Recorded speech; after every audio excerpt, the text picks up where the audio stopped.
tahun ini. Alhamdulillah jamaah Al-Fat sekalian, semoga kita semua dalam keadaan sehat dan selalu dalam lindungan Allah Subhanahu wa taala. Amin ya rabbal alamin. Salawat serta salam semoga selalu tercurah kepada junjungan kita Nabi Allah, pemimpin para nabi, Nabi Muhammad sallallahu alaihi wasallam beserta keluarganya, sahabatnya, dan insya Allah kita umatnya yang istiqomah hingga akhir zaman nanti. Alhamdulillah wa syukurillah, pada pagi hari ini tanggal 9 Ramadan kita akan mendapatkan sebuah kajian yang luar biasa dengan berkesempatan mendapatkan seorang ahli usul fikih di Indonesia, salah satunya yang beliau adalah Ustadz Dr. Muhammad Taufik Kulazar Hulaimi LCMA MED.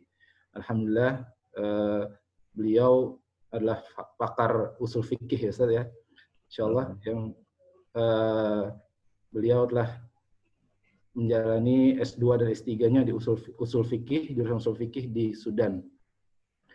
Mungkin jamaah Al-Fat juga tidak asing lagi dengan beliau. Semoga Allah memberikan keberkahan, umur yang panjang pada beliau, senantiasa menjaga beliau dan keluarga beliau dan memberkahi ilmu beliau, insyaallah. Amin. Amin. Jamaah Al-Fat sekalian yang dirahmati Allah, hari ini temanya cukup sangat spesial karena kita akan mengangkat tentang muqasid syariah, di mana kalau misalnya kita pernah menyimak kajian Ustadz di YouTube, mungkin sudah pernah ada yang dengar atau juga mungkin ada yang tahu tentang sebab sebuah aturan agama syariah dan tujuan dari syariat tersebut. Mungkin begitu ya Ustadz ya. Nah. Lalu apalagi di tengah kondisi saat ini banyak sekali yang nggak paham tentang muqasid syariah, jadi banyak kehebohan atau kericuhan mungkin. Jadi alhamdulillah kita bisa mengupas tema pada hari ini.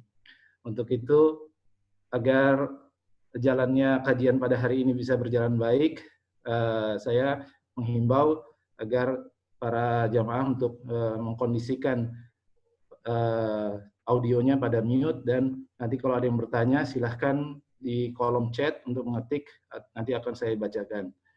Tidak panjang lagi, silahkan kita persilakan kepada Ustadz Taufik untuk memulai kajiannya. Tafadhol Ustadz. A'udzubillahi minasyaitonirrajim. Bismillah, alhamdulillah, assalatu ala rasulillah. Assalamualaikum warahmatullahi wabarakatuh. Waalaikumsalam warahmatullahi wabarakatuh. Pertama, alhamdulillah, alhamdulillahirrahmanirrahim. Marilah kita selalu merasakan segala rahmat dan fadilah Allah Subhanahu wa taala dalam kehidupan ini, sehingga kita selalu memuji Allah. Dalam situasi sulit pun kita tetap mengucapkan alhamdulillah. Salat dan salam kita haturkan kepada Rasulullah sallallahu alaihi wasallam. Alhamdulillah. Insyaallah pada kesempatan kali ini kita akan membahas, saya kira judul maqasid sangat jarang dibahas. Karena jarang dibahas, juga umat tidak terlalu familiar dengan istilah maqasid syariah. Sehingga kemarin ketika ada keputusan MUI untuk menutup masjid jadi ramai. Kenapa? Karena umat ini berpikir bahwa hukum statis tidak berubah, Jumat wajib, titik, tidak boleh ditutup gitu. Sampai kemarin katanya di Banyumas ya, ada takmir masjid berniat untuk kita hancurkan aja lah masjid katanya, udah nggak dipakai. Katanya. Hari ini kita akan melihat hal tersebut. Kenapa sih sampai seperti itu? Nah, saya share ininya. Hadirin rahimakumullah. Nah ini ada namanya maqasid syariah. maqasid syariah dan hukum yang berkenaan dengan corona. Pertama, apa itu maqasid? Namun sebelumnya saya ingin mengingatkan bahwa Rasulullah Shallallahu Alaihi Wasallam mengingatkan melalui sebuah hadis tentang masalah pemahaman. Ada 3 kelompok yang merusak pemahaman. Namun ada orang-orang yang membersihkan agama ini dari ketiga perusak pemahaman. Rasulullah mengatakan ilmu agama ini yahmilu hadzal ilma min kulli khalafin uduluh. Ada orang-orang yang bijak yang membawa agama ini yunfuna anhu, membersihkan dari agama ini 3 hal. Pertama, tahriful ghalin, penyimpangan orang-orang yang melampaui batas. Yang kedua, ta'wilul jahilin, takwilnya atau pemahamannya orang-orang jahil.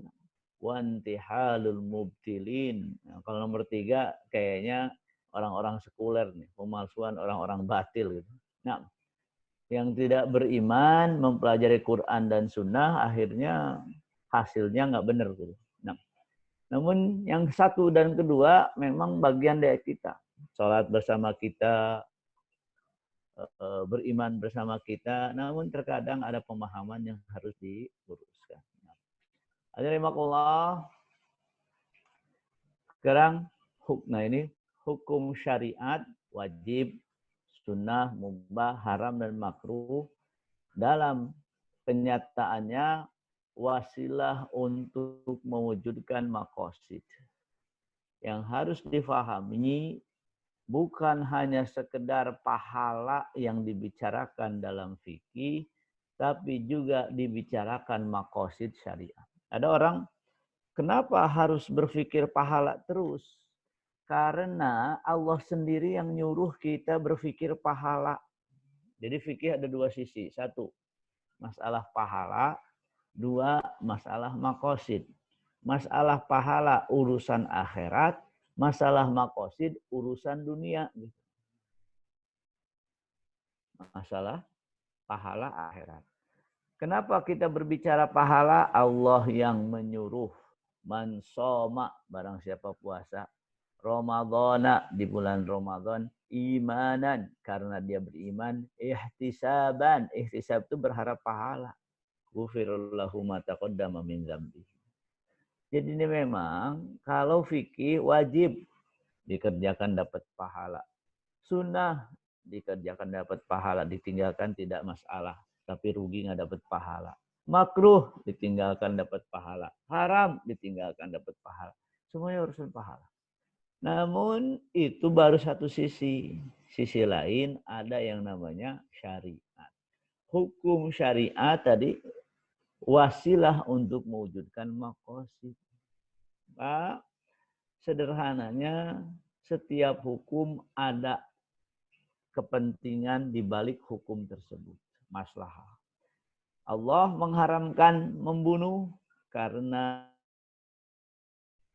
Allah memerintahkan potong tangan karena ingin menjaga harta. Allah mengharamkan karena ingin. Jadi yang sebelah kiri ini maslahah menjaga jiwa. Itu adalah kepentingan manusia di dunia.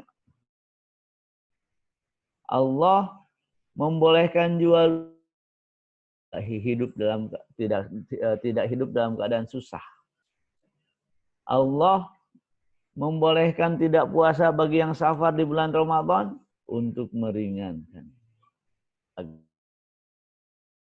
Jadi hukum-hukum yang ada itu ada tujuan yang ingin dicapai. Nah, maka yang disebut masalah adalah 2. Jadi ada usaha mewujudkan maqasid namanya maslahah. Yang ada dalam syariat, memahami di balik perintah pasti manfaat, di balik larangan pasti bahaya. Untuk urusan dunia.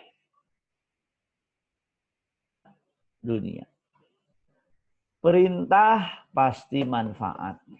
Namun manusia tidak sadar manfaat tersebut. Sehingga diperintahkan dilanggar, tidak mau melakukan, dilarang juga sama. Yang diperintahkan tidak dilakukan, yang dilarang dilakukan. Kenapa? Karena tidak sadar adanya manfaat di balik perintah, tidak sadar adanya bahaya di balik larangan. Manfaat dari perintah tidak kontan karena ini ujian keimanan. Terbayang kalau seandainya setiap manfaat dari perintah kontan, itu tidak ada yang kafir beriman semua. Di balik misalkan sekali berbuat riba, dia miskin, nggak akan ada yang berani riba. Allah menangguhkan bahaya tersebut sehingga para pelaku riba tidak kontan miskin, tapi bahkan dibuat kaya dulu. Jadi Fir'aun itu mengaku Tuhan karena setiap membangkang rizkinya bertambah. Ya gimana? Itu termasuk fitnah, yaitu ujian bagi kita. Nah, kebayang nggak kalau seandainya setiap 2 rakaat duha langsung dapat manfaat, kan ngantri itu orang sholat. Setiap 2 rakaat subuh langsung dapat manfaat. Cuman masalahnya sekali lagi Allah Subhanahu wa taala punya aturan. Tidak kontan, diuji dulu tuh orang benar nggak beriman. Nah, namun kita yang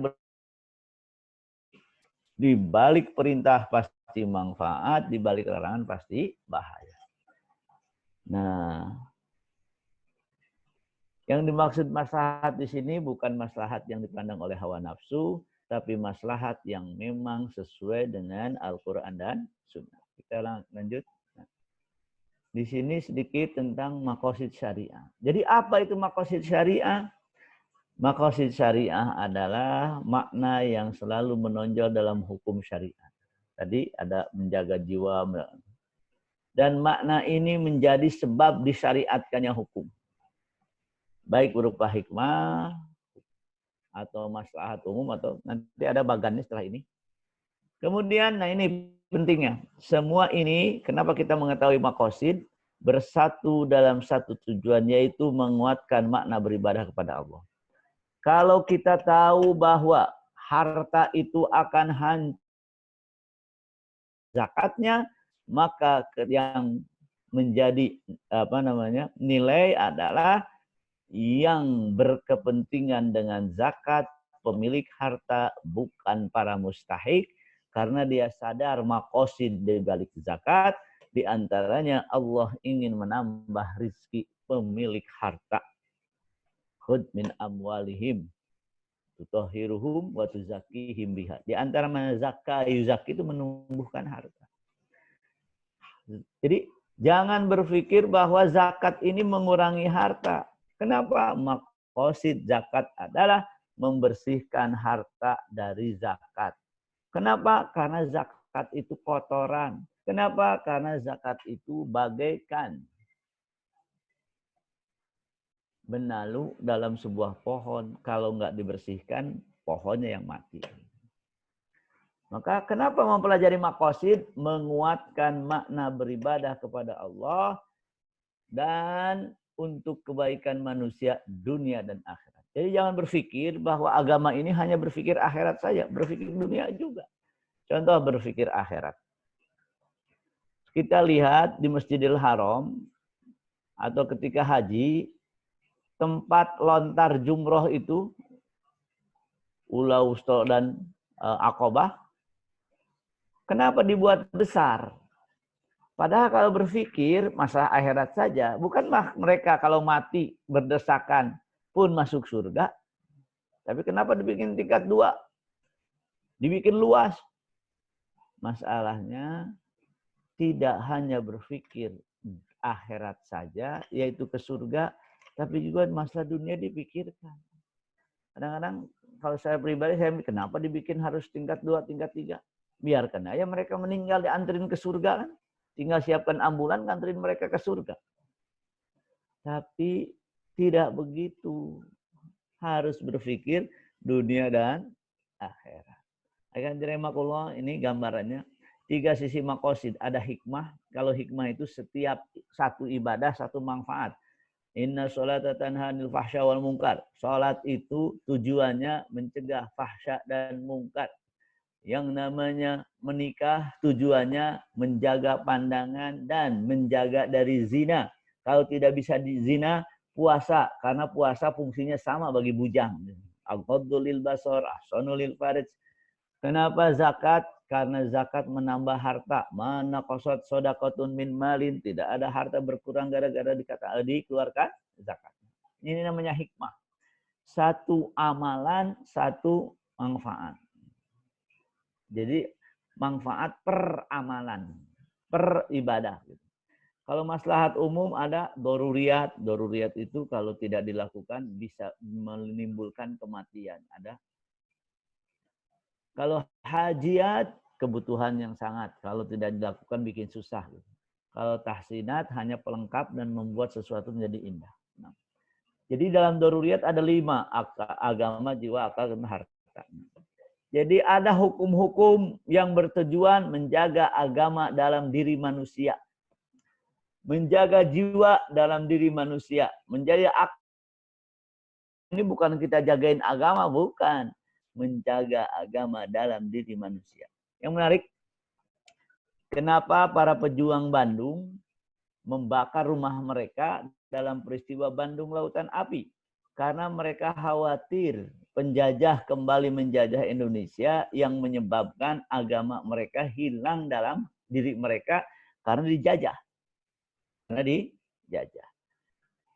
Kan harta kenapa dibakar? Agama nomor 1, harta nomor berapa? Nomor 5, jauh. Maka mereka bakar itu harta demi menjaga agama. Hajiat, kalau kita tidak dilakukan menjadi susah. Ada dalam hukum. Karakter global, agama harus adil, agama tidak boleh sulit, harus menghilangkan kesempitan, mencegah bahaya, menjaga bahwa agama mudah. Izalatul darar, mencegah bahaya. Ini maslahat-maslahat ini ada dalam hukum. Yang tidak boleh melaksanakan hukum mendatangkan bahaya. Contoh, sekarang dalam musim corona, apa yang terjadi? Semua sepakat orang berkumpul penyebaran corona. Kalau Jumatan orang berkumpul, yang dilarang sebetulnya bukan Jumatannya, apa? Berkumpulnya. Terus kenapa? Mazhab Malik itu, mazhab Hanafi itu yang namanya Jumatan cukup 3 orang. Berarti boleh 3 orang, 3 orang aja. Jumatnya nggak dilarang. Berkumpulnya yang dilarang. Ada dalam hal ini. Kenapa berkumpul dilarang? Karena mengancam jiwa. Kondisi dalam corona ini menjaga di antaranya mengancam jiwa. Mengancam jiwa. Ad-darar yuza, kemungkinan bahaya harus dicegah. Jadi bukan hanya sekedar Jumatan, dan walaupun menimbulkan orang terkena corona, nggak apa-apa lah kita Jumatan, nggak bisa. Jadi ini mirip gini. Ada orang tidak memakai maqasid syariah. Saya ketika di Pondok Bambu ditanya sama seseorang, Ustadz katanya, ada ibu-ibu hamil 7 bulan bermasalah dengan kehamilannya. Namun ketika dibawa ke rumah sakit, di rumah sakit hanya ada dokter laki-laki yang bisa, nggak mau karena berkeyakinan bahwa menyentuh perempuan yang bukan mahramnya haram.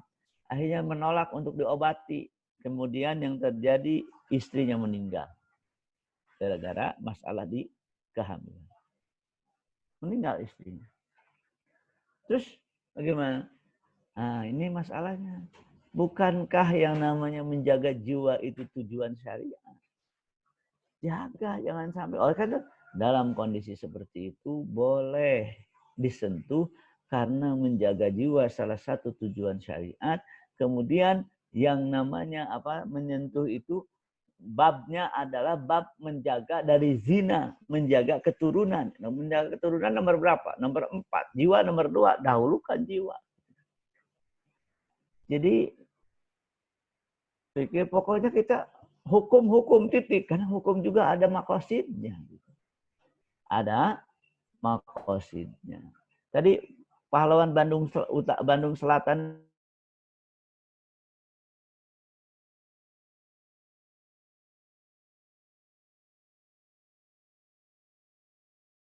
walaupun mengorbankan jiwa, maka ada namanya jihad. Pertimbangan makosid di balik hukum. Yang menarik, yang tadi di Pondok Bambu cerita lagi. Dan diketahui janin masih hidup. Ketika mau dikeluarkan, suami menyakiti mayit itu haram. Ya Allah. Bukankah janin di dalam masih ada yang menurut kedokteran masih hidup? Ada pengaruh syariah, makosid syariah dalam menentukan hukum. Ada pengaruhnya. Nah, kembali kita lanjutkan. Berdasarkan tadi pertimbangan makosid, hukum dalam kondisi normal berbeda dengan hukum dalam situasi khusus. Beda. Contoh, sekarang.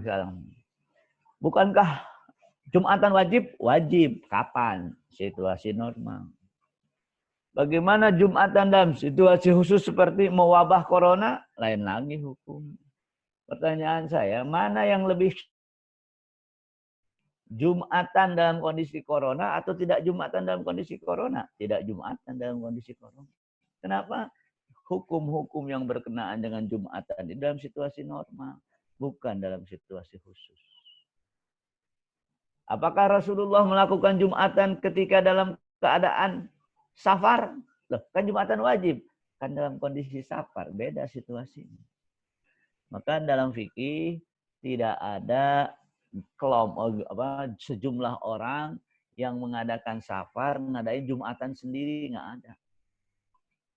Rasulullah ketika perang Tabuk tidak Jumatan. Bahkan kalau perang Tabuk itu 50 hari dengan safar dan perangnya, maka akan terkumpul 7 kali Rasulullah tidak Jumatan karena memang situasinya bukan situasi normal sedang di Madinah, dalam situasi khusus, yaitu dalam keadaan safar. Nah, memang saya lihat tidak mudah menerima teori makosid ini. Dalam fikih ada kaidah-kaidah yang menunjukkan situasi merubah hukum. Di antaranya al-masyaqqatu tajlibut taisir. Al-masyaqqatu tajlibut taisir maknanya adalah dalam kondisi sulit biasanya hukum yang berubah. Tadi sudah ya. Dalam keadaan mukim beda. Dalam keadaan safar beda. Dalam keadaan safar beda. Jadi Bapak-Bapak yang saya hormati, ntar saya pindah ke slide-nya. Harus disadari bahwa di sana ada makosid syariah yang cukup berpengaruh terhadap sebuah hukum dalam situasi tertentu. Nah ini. Al-masyaqqatu tajlibut taisir. Dalam kondisi sulit, hukum yang berubah. Makanya, faman syahid ini ada ayat. Faman syahida minkumu syahra falyasumhu, kondisi normal. Faman kana maridun aw ala safarin, dalam kondisi khusus. Boleh tidak puasa, tapi tolong nanti ganti di hari lain, faidatun min ayyamin ukhra. Jadi sakit dan perjalanan kondisi khusus, hukum yang berubah. Kan wajib puasa, kan situasinya beda. Nah ini Rasulullah selama perang Tabuk tidak Jumatan. Jadi bukankah 3 kali tidak Jumatan kafir? Nah, Rasulullah berapa kali? Kalau 50 hari itu perjalanan dan perang Tabuk digabungkan semuanya, berarti 7 kali loh, Mbak. Jadi tolong dalam hal ini lihat juga literatur yang lebih mendalam dalam masalah-masalah hukum. Yang kedua, kaidah juga yang menunjukkan situasi mempengaruhi hukum, ad-darar yuzal, segala kemungkinan bahaya harus dicegah. Pencegahan itu sebelum terjadi, bukan setelah terjadi. Ada daerah hijau, daerah merah. Udahlah daerah hijau tidak masalah. Justru daerah hijau itu jangan jadi merah. Kan sebelum terjadi. Sebelum terjadi. Ad-darar yuza. Tadi ada masyarakat tadi betaisir. Paling gamblang, daging babi itu haram. Jelas daging babi haram. Dalam keadaan sangat lapar dan tidak mungkin ada makanan tidak ada, bukan tidak mungkin. Tidak ada makanan lain kecuali yang haram. Apa hukumnya? Yang haram jadi halal. Menitur bagin wal adin fala isma alaihi. Jadi memang ketika ada, subhanallah, ada orang miskin sedang makan daging. Ditanya, boleh saya beli dagingnya? Enggak boleh. Kenapa? Ini halal bagi kami, haram bagi Anda. Loh, gimana ceritanya? Ada daging halal bagi kalian, haram bagi kami. Kami ini orang kelaparan. Kami mendapatkan bangkai keledai. Kami masak, orang kami lapar. Sedangkan kamu orang kenyang, enggak boleh. Beda. Jadi ada situasi yang membedakan hukum. Itu tadi. Dengan riwayat panjang sebetulnya ada orang menginginkan sebuah masakan di sebuah rumah. Kemudian di rumah tersebut ternyata sedang dimasak udah daging himar, bangkai lagi, dua haramnya. Himarnya haram, bangkainya haram. Ketika diminta, nggak boleh ini, nggak boleh. Kenapa? Ini halal bagi kami. Kenapa bagi kalian halal? Kami kelaparan. Anda tidak kelaparan, berarti beda dong. Bagi Anda halal, haram, bagi kami halal. Ada haramun lana, halalun lana wa haramun laka. Jadi ada yang lapar boleh, yang nggak. Saking miskinnya makan bangkai. Nah, ini juga menarik. Karena pertimbangan bahaya Rasulullah melarang sahabat puasa wajib. Satu Mekah terjadi di bulan Ramadan. Ketika pasukan sudah mendekati kota Mekah, Rasulullah melarang sahabat berpuasa. Loh, gimana kalau melarang puasa? Bukankah puasa Ramadan wajib? Kenapa dilarang? Rasulullah mempertimbangkan bahaya, yaitu kekalahan kaum muslimin. Rasulullah memprediksi kalau pasukan puasa akan lemah. Maka dalam hadis mengatakan, ketika baru dekat, belum dilarang. Kalian telah dekat dengan musuh. Tidak berpuasa akan lebih kuat. Masih boleh. Ada yang puasa, ada yang enggak. Tapi ketika dekat, Rasulullah bersabda, bima maknahu, tidak berpuasa lebih menguatkan kalian. Karena itu janganlah berpuasa. Janganlah berpuasa. Loh, makanya beda. Wajib ketika di Madinah. Ketika berhadapan dengan musuh, jangan puasa. Maka di sini pertimbangannya diantaranya bukan masyaqqah saja, tapi ad-darar. Ada kemungkinan terjadinya bahaya ketika wajib itu tetap dipertahankan walaupun situasinya berbeda. Ini sudah. Kemudian dirahmatullah, nah ini beribadah dalam kondisi rukhsah pahalanya sama dengan beribadah dalam kondisi azimah. Maksud rukhsah adalah kondisi normal itu azimah, kondisi khusus rukhsah. Salat Jumat wajib dalam kondisi normal azimah. Salat Jumat tidak wajib dalam kondisi COVID-19 rukhsah. Tapi dua-duanya sama pahalanya. Kan nggak melakukan Jumatan, kok pahalanya sama? Mari lihat hadis ini. Ketika Rasulullah SAW pulang dari perang Tabuk dan sudah akan sampai ke Madinah, beliau memberitahu di Madinah, kata Rasulullah, ada orang-orang yang tidak bersama kalian berjihad, safar, yaqta'u wadiyan, mengarungi lembah dan lainnya, capek sudah. Tapi mereka bersama kalian, maksudnya pahalanya sama kalian.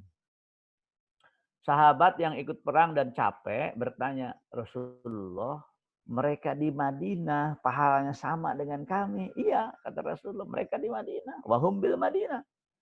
Kenapa? Habasahum al-udru. Jadi orang yang tidak ke masjid karena ada corona, pahalanya tetap sama. Kenapa? Nah kan saya ke masjid bukan karena nggak mau. Saya mau, cuman ada corona. Dalam ajaran Islam, mencegah bahaya adalah wajib. Masalah saya tidak ke masjid, tenang, pahalanya masih ada. Ada teman bertanya, Ustaz bagaimana begini? Saya bilang mau pahala mau apa? Ya pahala sama orang kita nggak ke masjid bukan gara-gara malas. Nah, sama. Ini kayak ada orang mau ikut perang, udah siap, sakit nggak jadi. Ada orang pengen perang, nggak punya uang untuk bekal perang, nggak diizinkan. Kata Rasulullah mereka dapat pahala yang sama. Kenapa? Karena ada uzur. Gitu. Mari kita lihat apa kata Imam Nawawi dalam hadis ini. Imam Nawawi berkata dalam hadis tentang hadis.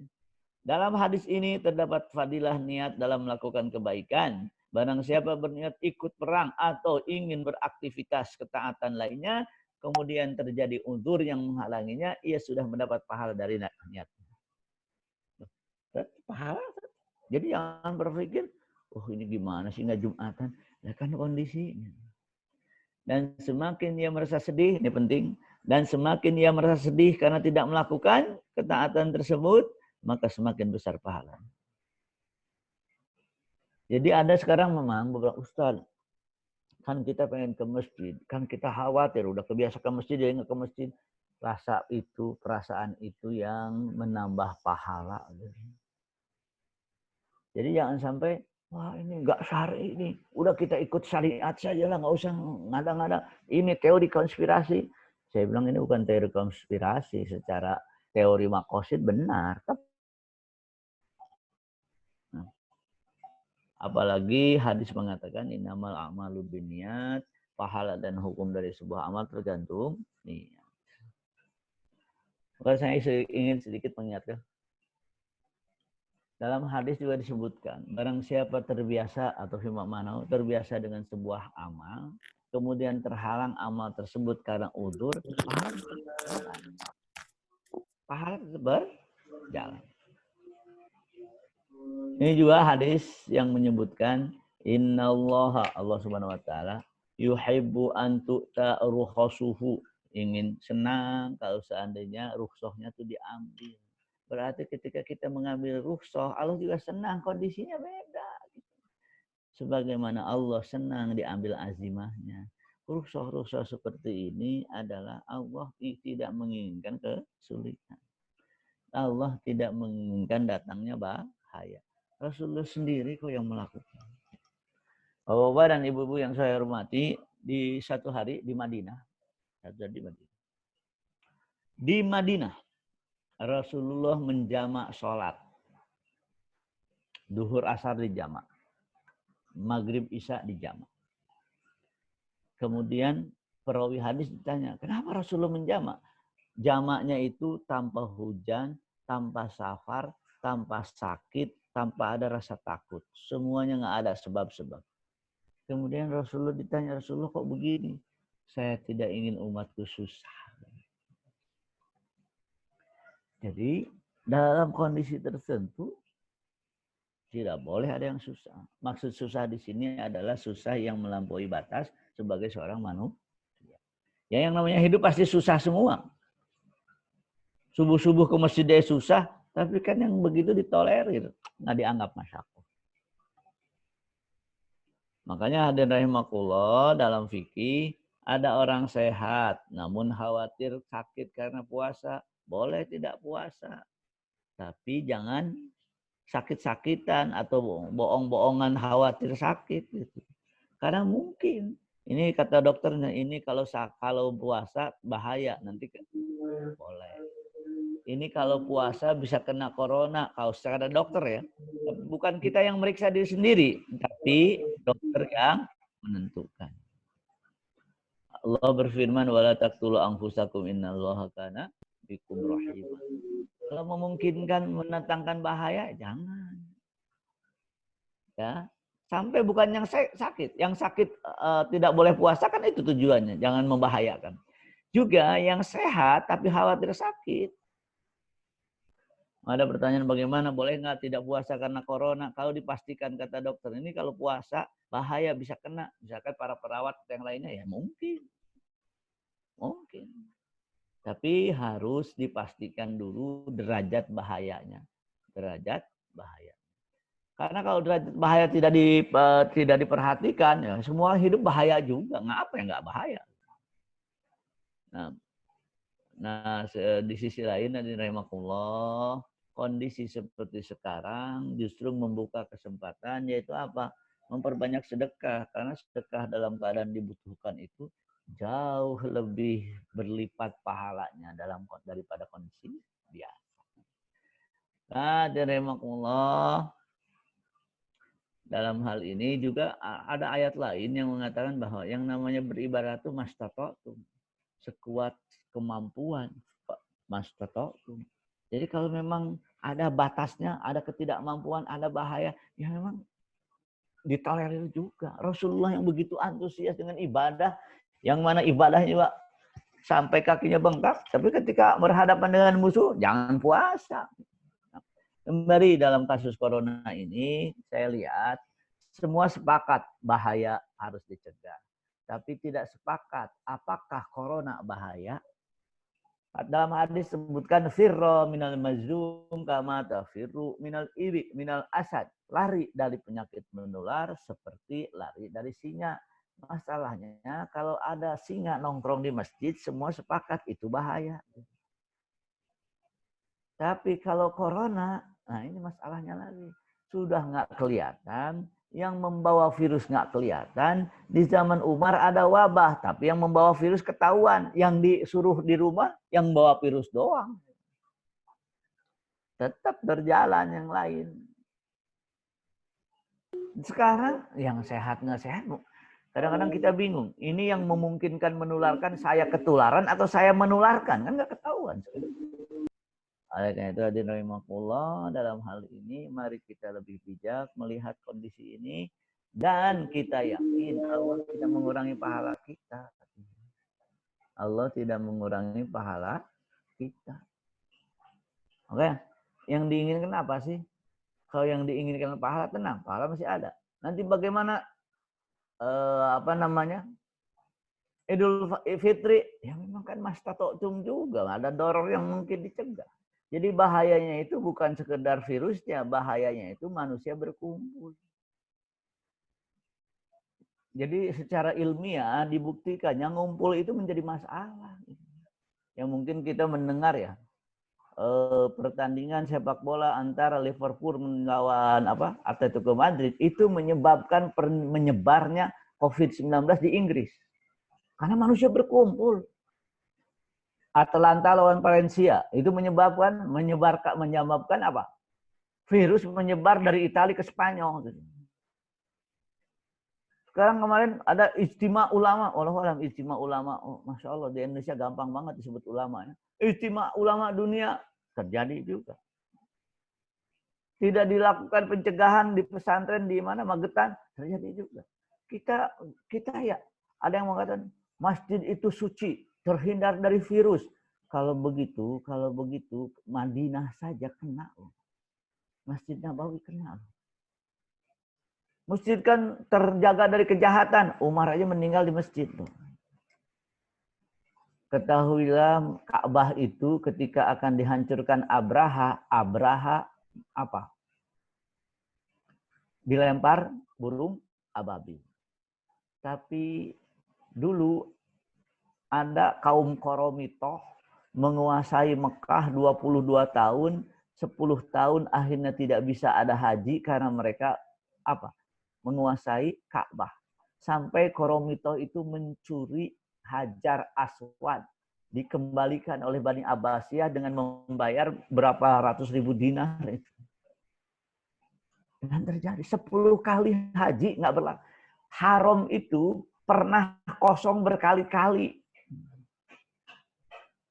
Jadi jangan berpikir, makanya di sini berpikir rasional itu diajarkan juga oleh Islam. Jangan sampai virus tidak akan masuk ke masjid. Bukan. Karena memang hadisnya dhaif ya, hadisnya dhaif. Ada yang menarik lagi hadirin rahimakumullah. Hadis sahih dalam Sahih Bukhari menyebutkan taun tidak masuk ke Madinah. Sekarang Madinah kena wabah. Pantes Ibnu Qayyim itu mengatakan taun itu mungkin wabah. Wabah belum tentu taun. Ya, Ibnu Qayyim subhanallah. Saya bilang, subhanallah. Ketika itu saya bertanya kepada teman-teman, apakah ta'un wabah? Wabah. Kalau begitu kenapa masuk Madinah?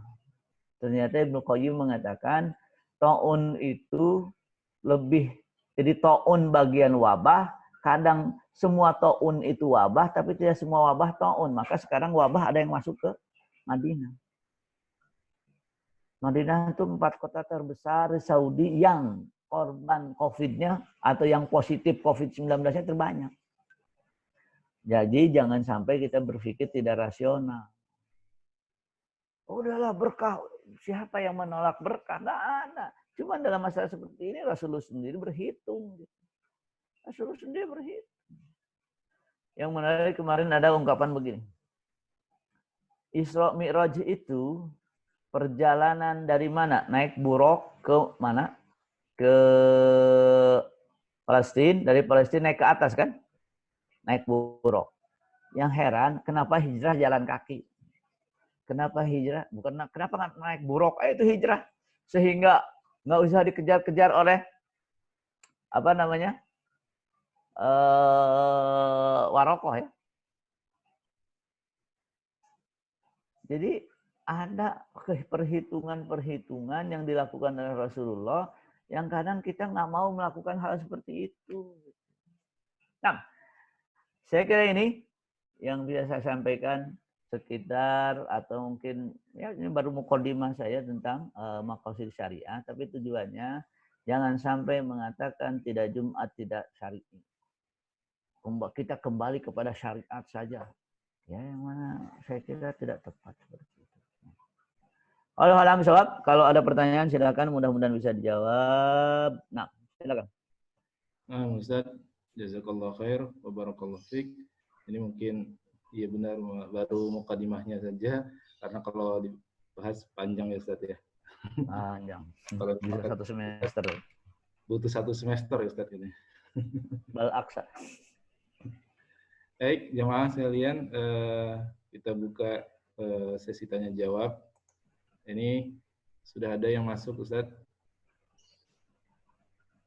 di kolom chat. Assalamualaikum Ustaz. Bagaimana, ini ada pendapat bagaimana kalau ke masjid dilarang tapi ke pasar tidak dilarang? Nah, sebetulnya dalam PSBB ini dan sebelumnya juga dilarang. Dilarang dan dibatasi juga. Yang jadi masalah adalah pelanggaran. Jadi jangan sampai orang melanggar, kita ikut-ikutan. Jadi paling tidak kita melaksanakan hadis la darar wala dirar. Terus orang tidak melaksanakan hadis, masa orang tidak orang melanggar jadi contoh kan enggak begitu. Jadi dipandangnya itu orang kesalahan, tidak mau. Jadi gini, memang yang jadi masalah yang lebih besar lagi, kalau dalam Islam siapapun yang menyuruh orang tidak keluar rumah, yang nyuruh tidak keluar rumah harus menanggung makan minum yang disuruh. Al-mahbus ala zimmatil habis. Kenapa istri jadi dinafkahi suami? Karena setelah menikah istri disuruh di rumah, maka suami harus menanggung istri. Yang menarik, disuruh di rumah, disuruh nyediain makanan sendiri. Berarti secara konsep salah. Bukankah seorang perempuan masuk neraka gara-gara ngurung kucing nggak dikasih makan sampai mati? Terus bagaimana disuruh di rumah mati kelaparan? Yang nyuruhnya itu yang ditanggung jawab di akhirat nanti. Kucing aja dibegituin. Nah, memang ini permasalahan dari sisi yang nyuruhnya. Soalnya yang nyuruhnya itu bukan kita yang nyari makanan, dianterin ke rumah masing-masing. Ya saya lihat pemerintah Turki dan Saudi begitu ya. Ada video di Saudi itu. Ini lebih enak lockdown, makanan semua disediain oleh pemerintahnya. Nah, jadi tadi kenapa ke pasar masih disuruh? Sebenarnya udah dilarang. Kalaupun mau seadanya, sebutuhnya, jangan sampai Allah ma'umiyah lidorul qadar biqadriha. kalau dibolehkan keadaan darurat, tapi juga sesuai kadarnya gitu. Sesuai kadarnya. Bagi kita taat Allah, kita taat Rasulnya, dan jangan mencontoh yang tidak baik. Nah, di sini ada Ustaz, kalau dilarang sholat di masjid secara resmi oleh DTM, tapi kita diam-diam sholat jamaah di masjid dan dengan 4 sampai dengan 6 orang, apa begini? Sebetulnya dari rahimakumullah, saya setuju dengan sebuah pendapat yang mengatakan begini. Kenapa dilarang di masjid? Karena kalau satu orang melihat yang lain ke masjid, itu semua ikut. Jaga jarak nggak mungkin dilakukan. Apalagi Jumatan. Namanya saddu dzara'i, mencegah sesuatu yang buruk. Terus bagaimana? Udah tutup masjid. Supaya tidak. Terus bagaimana? Cuman ada 1, 2, 3. Sebetulnya yang bagus adalah gini. Di jamaah di masjid tetap ada, tapi jangan lebih dari 3 orang. Syiar jamaahnya ada, terus kita nggak ke masjid, kenapa? Kan orang sakit boleh tidak ke masjid, orang takut bahaya boleh tidak ke masjid.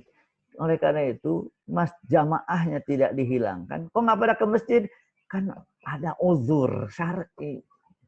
Sehingga niat kita pun masih ada, rasa sedih nggak ke masjid masih ada, semuanya masih berpahala. Dan tidak melanggar. Kenapa? Kalau cuma bertiga kan memang jauh-jauhan. Saja jauh-jauhan. Ini banyak yang bertanya, bagaimana safnya? Ya namanya dalam kondisi khusus, hukum beda dengan kondisi normal. Sawu sufu vakum itu kondisi normal. Bagaimana pakai masker sholat? Pakai masker sholat itu dalam kondisi normal makruh. Dalam kondisi khusus boleh. Jadi tolong dibedakan. Oleh karena itu bagaimana ada yang diam-diam? Sebetulnya yang diam-diam ini tanya. Kan Allah, Rasulullah mengatakan la darar wala dirar. Anda melanggar, berarti Anda ke masjid tapi melanggar hadis. Yang boleh supaya menjaga azan dan syiarnya saja, imam muadzin selesai.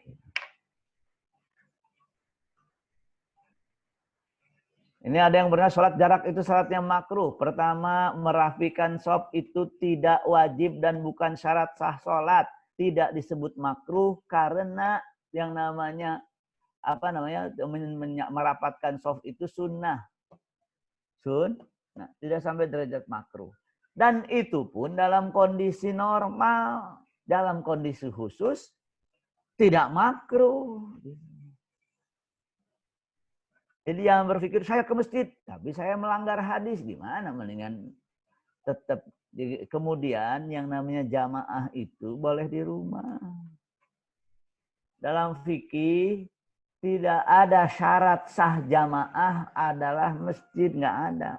Jamaah itu di mana saja. Maka lihat lil ardu masjidah. Kalau pernah ke negara Arab seperti Sudan atau yang lainnya, akan lihat musola itu jarang. Kenapa? Karena mereka kalau sholat gelar tikar di mana-mana.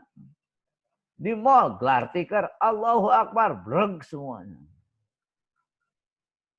Indonesia kan budayanya kalau sholat musola gitu kan. Kalau nggak musola kayaknya nggak jamaah. Padahal boleh jamaah di mana ya boleh. Kalau di Sudan dulu saya lihat, jamaah di mana ya? Polisi kalau lagi jamaah dulu. Ada rumput sedikit jamaah mereka. Jadi masjid itu bukan syarat jamaah.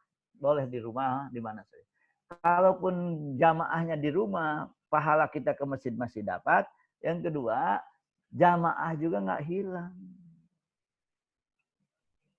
Nah, di sini ada Ustaz, zakat fitrah karena kondisi boleh berapa uang? Begini, zakat fitrah itu kondisi nggak kondisi, normal dan kondisi khusus. Dalam kondisi normal pun boleh pakai uang. Kan harus beras, betul.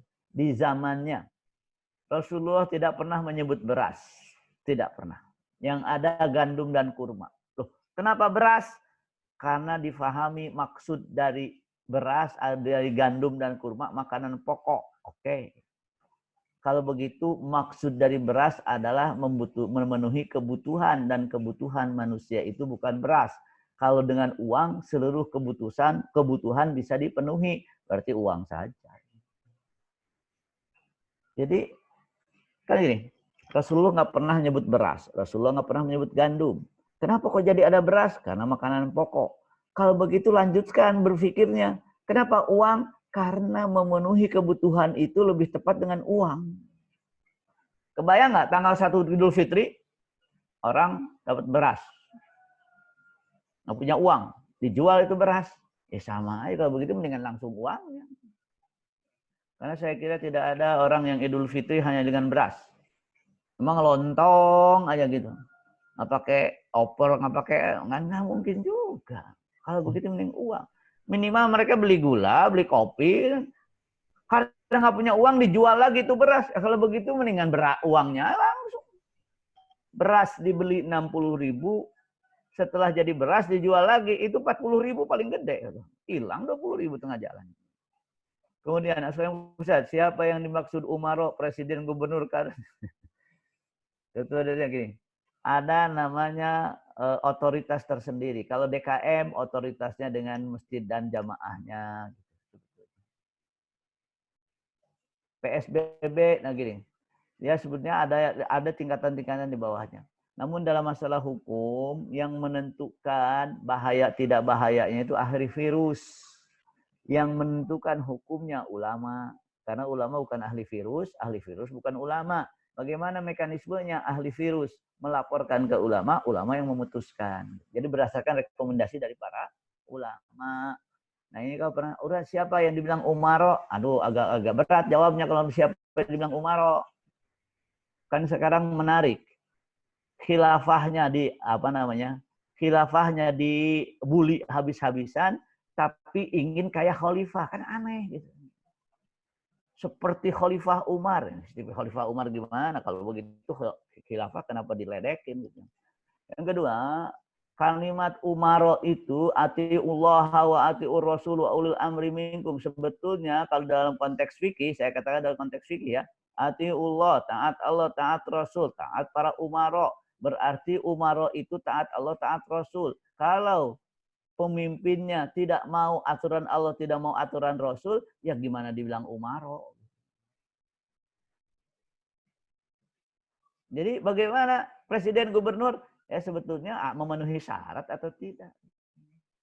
Nah, jadi paling tidak ketika tidak ada itu dan ini, kita ada ketua DKM, yang mana DKM itu sendiri ketika memutuskan kita harus ikut juga. Qaror qadhi yarfa'ul khilaf, otoritas setempat itu bisa menentukan sebuah keputusan dan kita ikut. Nah, jadi kita sadar umat ini dalam keadaan keterpurukan. Kenapa keterpurukan? Ya gimana kita, Indonesia itu nggak bisa taubat loh. Kenapa nggak bisa taubat? Taubat itu mengakui kesalahan. Indonesia yang haram jadi halal, yang halal jadi haram. Gimana mau taubat?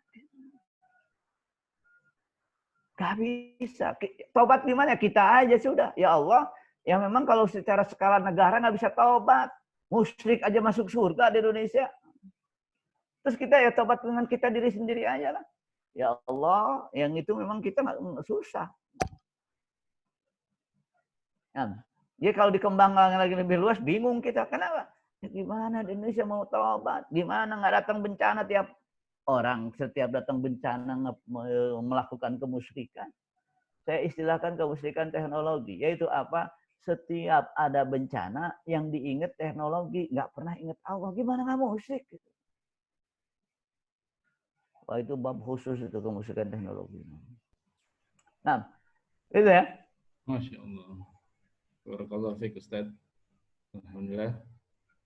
Jadi ya, ada yang lain nggak? Ada yang langsung silakan. Yang langsung jamaah, persilakan. Sudah mendekati waktu syuruk juga. Syuruk ya.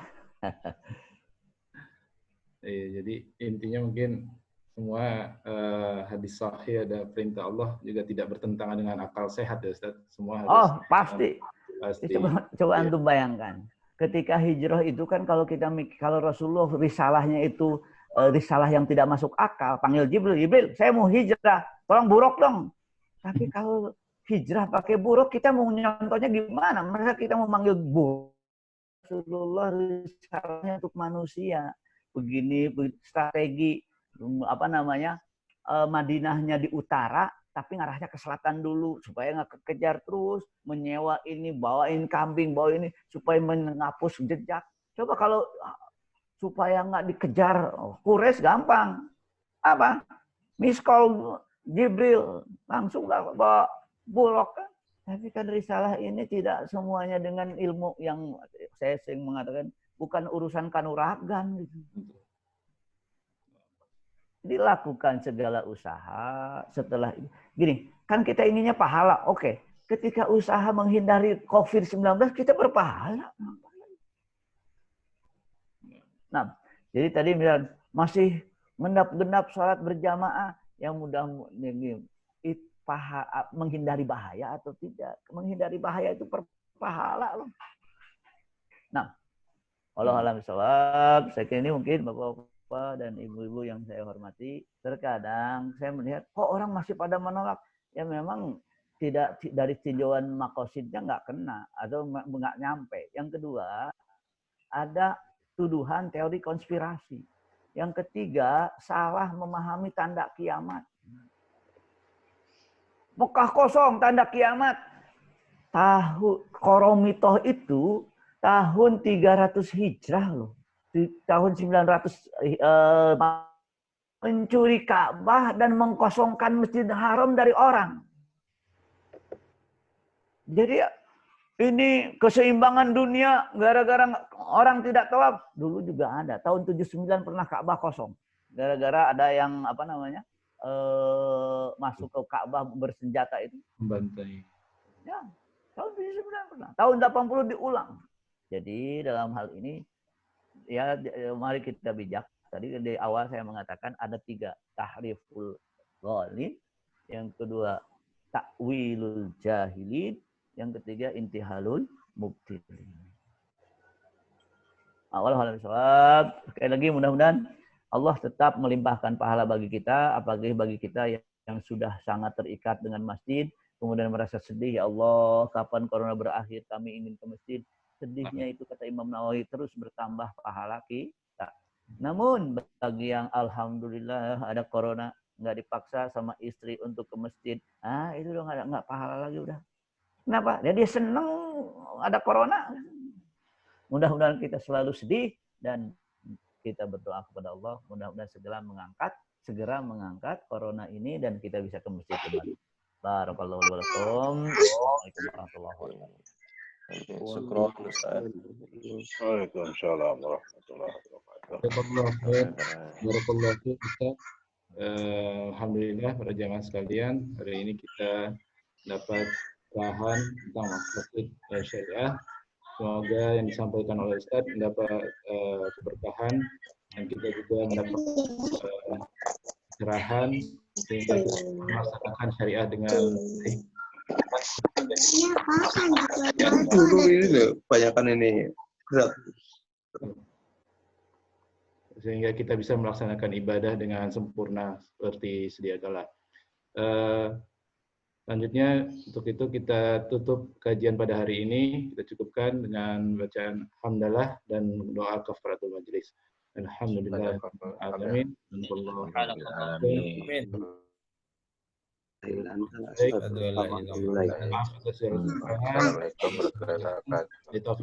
Assalamualaikum warahmatullahi wabarakatuh. Waalaikumsalam warahmatullahi wabarakatuh.